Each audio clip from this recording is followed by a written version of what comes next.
Good morning, students. For today's session, our topic is 6.3, that is important points to be considered for writing letters of placing an order. Okay, in a previous lecture, we already started chapter number 6 and we discussed explanation of letters of placing an order. Okay, आज का हमारा point है जब भी हम order place करते हैं तो उस टाइम पे कौन कौन से पॉइंट्स जो हैं वो ध्यान में रखने होते हैं while writing a letter of placing an order, जिसमें यहाँ पे कुछ 10 पॉइंट्स दिए हुए हैं. ओके, तो पहला पॉइंट्स है रेफरेंस नंबर या फिर लेटर नंबर और date of reply to the enquiry letters must be mention.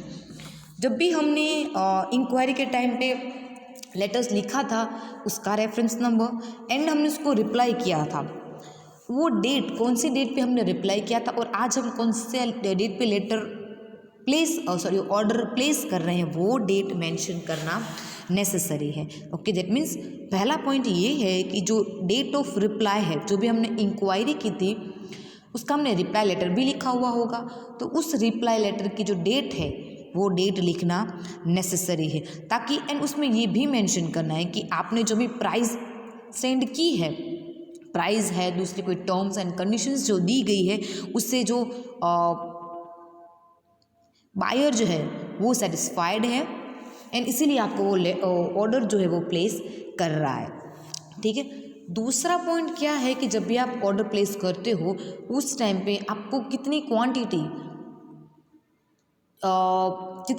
में आपको गुड्स चाहिए, लाइक 3 डजन 4 डजन, अगर कोई पीसेस में है 30 पीस 20 पीस, तो ये प्रॉपर क्वालिटी जो है वो मटेरियल की क्वालिटी कैसी होनी चाहिए आपको. अगर आप क्लोथ्स के लिए ऑर्डर प्लेस कर रहे हो तो क्लोथ्स में पर्टिकुलर क्वालिटीज़ आती हैं, लाइक फैब्रिक मटेरियल चाहिए आपको, प्योर कॉटन चाहिए, ठीक है, सिल्क में चाहिए, तो वो प्रॉपर क्वालिटी मेंशन होनी चाहिए. एंड कितना मीटर्स के आपको क्लोथ चाहिए, लाइक 30 मीटर्स चाहिए सिल्क का, 2 मीटर्स का क्लोथ चाहिए या फिर 100 मीटर्स का क्लोथ चाहिए, वो क्वांटिटी एंड क्वालिटी दोनों उसमें मेंशन की हुई होनी चाहिए.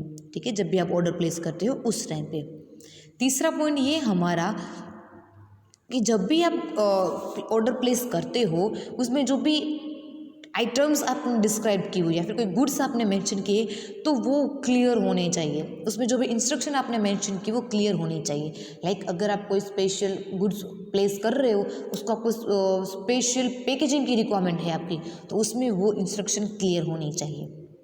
दूसरी बात, अगर आप मोड ऑफ पेमेंट कौन सा चूज़ कर रहे हो, at the time of order आप फुल पेमेंट दे रहे हो या फिर हाफ पेमेंट दे रहे हो, हाफ पेमेंट आपको गुड्स रिसीव्ड हो जाएंगे उसके बाद आप पेमेंट करोगे, तो ये इंस्ट्रक्शन भी मेंशन उसमें क्लियर लिखी हुई होनी चाहिए, ताकि बाद में ये क्वेश्चन ना हो कि आपने लेटर लिखते टाइम आपने ये इन्फॉर्मेशन उसमें मेंशन नहीं की थी. That means whatever you write information or we can say special instruction should be mention clear. Okay, then next point, the fourth point, that is whatever you mention the price or a unit price should be mentioned clear.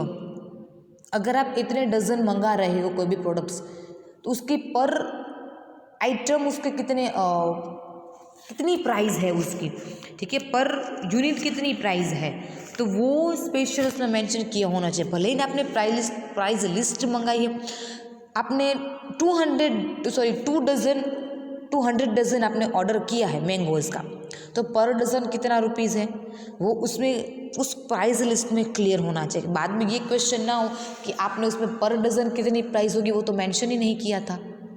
तो जब भी आप order करते हो तो unit की price क्या होगी उस प्राइस लिस्ट में क्लियरली मेंशन की हुई होनी चाहिए.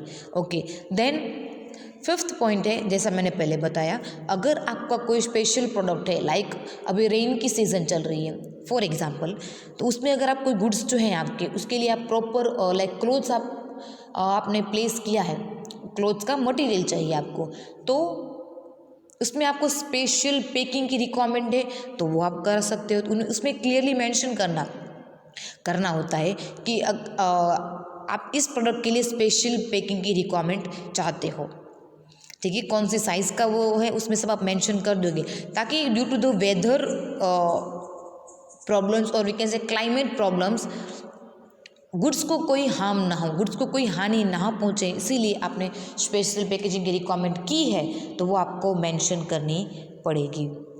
ओके, देन 6th नंबर का पॉइंट है, if the seller expects the buyer to send a part of the full payment, then the letter should be include the details of the same।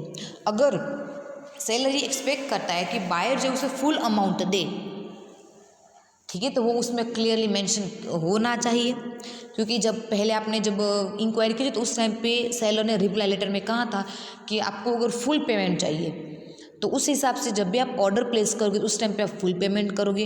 अगर full payment होगा, उसने बोला वो cash में नहीं लेगा, तो फिर दूसरे मोड्स क्या होंगे पेमेंट के, चेक होगा, डीडी होगा, ठीक है, ऑनलाइन ट्रांसफ़र करेगा, कौन सा पेमेंट मोड ऑफ पेमेंट होगा वो उसमें क्लियर मेंशन करोगे। अगर आप गुड्स खरीदते हो क्रेडिट पे, ठीक है, तो इन फ्यूचर आपको वो अमाउंट तो पे करनी पड़ेगी, तो वो स्पेशल टाइम लिमिट जो है वो उसमें मेंशन की हुई होनी चाहिए कि इतने टाइम में अगर आपने कोई गुड्स क्रेडिट पे लिया है, उधार पे लिए, तो with in a 1 month he will pay the payment. ऐसे पर्टिकुलर टाइम लिमिट जो है वो मेंशन की हुई होनी चाहिए। ओके, देन 6th नंबर का पॉइंट है, 7th नंबर का पॉइंट है, अगर आपने पहले इंक्वायरी के टाइम ये मेंशन किया हुआ था कि कौन से एक्सपेंसेस जो हैं वो सेलर बियर करेगा, कौन से एक्सपेंसेस जो हैं वो बायर बियर करेगा, ठीक है। अगर सेलर इन्फॉर्म नहीं करता है ट्रांसपोर्टेशन कॉस्ट के बारे में, तो बायर ये सजेस्ट करेगा कि अगर आप ट्रांसपोर्टेशन कॉस्ट का एक्सपेंस नहीं देते हो तो एटलीस्ट जो भी गुड्स है उसका वो गुड्स इंश्योर्ड होने चाहिए। दैट मीन्स आप वो इन्फॉर्मेशन दो कि एटलीस्ट ये गुड्स जो है वो इंश्योर्ड है कि नहीं है, ठीक है। देन 8th नंबर का पॉइंट है, अगर आप गुड्स के लिए ऑर्डर प्लेस करते हो वो डिफरेंट ब्रांड्स का है, तो लेटर ऑर्डर के टाइम सेलर ये सजेस्ट करता है कि अगर आप डिफरेंट ब्रांड्स के गुड्स के लिए ऑर्डर प्लेस करते हो उसका एक पर्टिकुलर टेबुलर फॉर्म में जो है आप ऑर्डर प्लेस करो, ताकि उन्हें कोई कन्फ्यूजन ना हो कि आपको कौन से ब्रांड्स का कौन सा प्रोडक्ट आपको चाहिए। That means he suggest that when different brand of goods are to be purchased in a different packing then the order should be placed in a tabular form.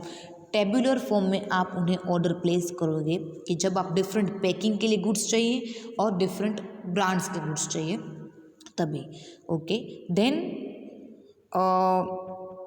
9th point that is duration of a delivery, ठीक है। Delivery का duration कितने time period के दौरान आप जो वो goods delivered करोगे। अगर गुड्स जो है वो टाइम पर डिलीवर्ड नहीं होते हैं तो वो गुड्स जो है वो रिजेक्ट कर दिए जाएंगे, तो ये इन्फॉर्मेशन भी बायर मेंशन करेगा।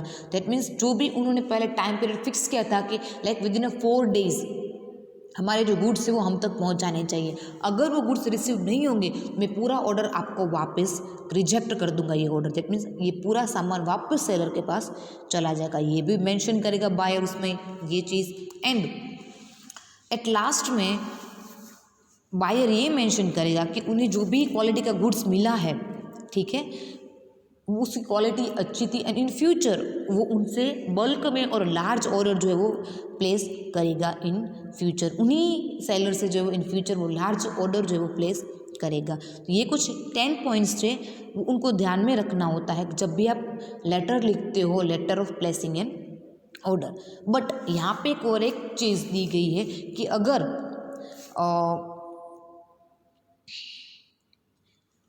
ऐसा ज़रूरी नहीं है कि जितने भी यहाँ पे पॉइंट्स दिए गए हैं वो सारे पॉइंट्स जब भी आप ऑर्डर प्लेस करते हो उसमें सारे मेंशन होने चाहिए, बट जो गुड्स आपने ऑर्डर किया है उससे रिलेवेंट है तो वो पॉइंट उनमें होने ही चाहिए। लाइक मोड ऑफ पेमेंट होना चाहिए, डिलीवरी टाइम पे हो जानी चाहिए, प्राइस लिस्ट प्रॉपर दिखानी चाहिए, तो ये कुछ पॉइंट्स हैं वो उसमें मेंशन किए हुए होने ही चाहिए। इट्स नॉट लाइक देखते आपको 10 पॉइंट्स कवर करके पूरे लेटर में लिखने हैं, ठीक है। जो नेसेसरी हैं, जो गुड्स ऑर्डर किए हुए उनके द्वारा बस वही मेंशन करने हैं।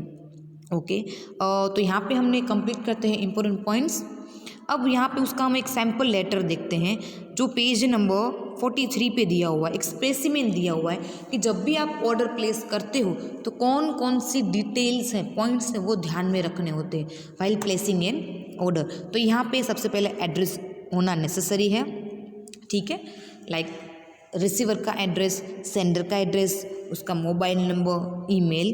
देन जो भी नेसेसरी डिटेल्स हैं जब भी आप ऑर्डर प्लेस करते हो वो उसमें क्लियर मेंशन होनी चाहिए। एंड ऑर्डर में कोई चेंज नहीं होगा। अगर एक बार वो डिस्पैच हो जाते, वो डिलीवर हो जाएंगे, उसके बाद ऑर्डर में कोई चेंजेस नहीं होगा। दैट मीन्स अगर आप कोई गुड्स का ऑर्डर कर रहे हो तो वो आपको पहले से पता होना चाहिए। अगर चेंजेस करना चाहते हो तो आप कर सकते हो, बट एक बार अगर जब गुड्स डिस्पैच हो जाएंगे उसके बाद कोई भी चेंजेस नहीं होंगे।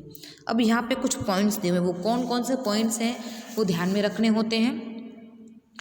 टाइटल ऑफ द फॉर्म, कौन सी आपकी फॉर्म क्या है, उसका टाइटल, एड्रेस, कौन से ऑफिसर को आप ऑर्डर प्लेस कर रहे हो उसका name, designation of officer and department, कौन से डिपार्टमेंट से आप ऑर्डर प्लेस कर रहे हो, उस डिपार्टमेंट का जो हेड है उसका डेजिग्नेशन, ठीक है।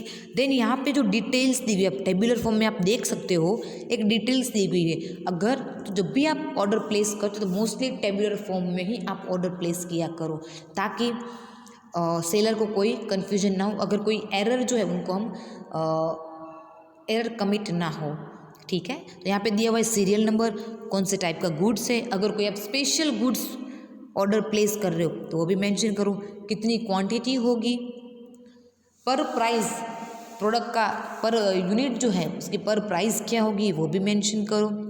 देन मोड ऑफ पेमेंट क्या होगी, चेक, कैश, डिमांड ड्राफ्ट, वो होना चाहिए। Then means of transportation of goods, transportation of goods क्या होगा, उसका मीडियम क्या होगा, बाय रोड होगा, बाय बस होगा, सॉरी बाय रोड होगा, बाय रेल होगा।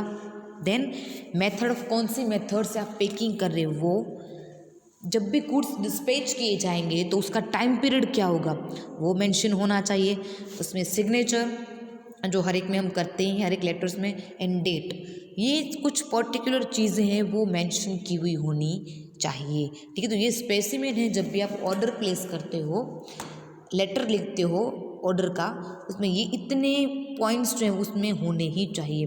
जैसा आप इसके ऊपर वाले लेटर में आप देख सकते हो, एड्रेस भी है, दोनों का है, सेंडर एंड रिसीवर का, सब्जेक्ट भी है। देन उन्होंने डेट भी मेंशन की है कि जब भी आप रिप्लाई लेटर की जो डेट मेंशन करना था वो भी लिखी हुई है, ठीक है। तो यहाँ पे जो टेबुलर फॉर्म में ऑर्डर प्लेस किया है, ठीक है, तो ये तो पूरा उनका फॉर्मेट है, आप उनको एक बार पूरा रीड कीजिएगा, आपको समझ आ जाएगा, ठीक है। So today we discussed important points to be considered for writing letters of placing an order, and उसका एक सैम्पल लेटर भी हमने स्टडी किया, ठीक है। तो आज का हमारा सेशन यहाँ पे कंप्लीट होता है। In next lecture we discuss about execution order, ठीक है। अब उस ऑर्डर को एग्जीक्यूट करना है तो वो लेटर हम कैसे लिखेंगे उसके बारे में हम स्टडी करेंगे। तो आज के लेक्चर में अगर आपको कोई भी डाउट हो तो आप मुझे बता सकते हो। Okay, thank you.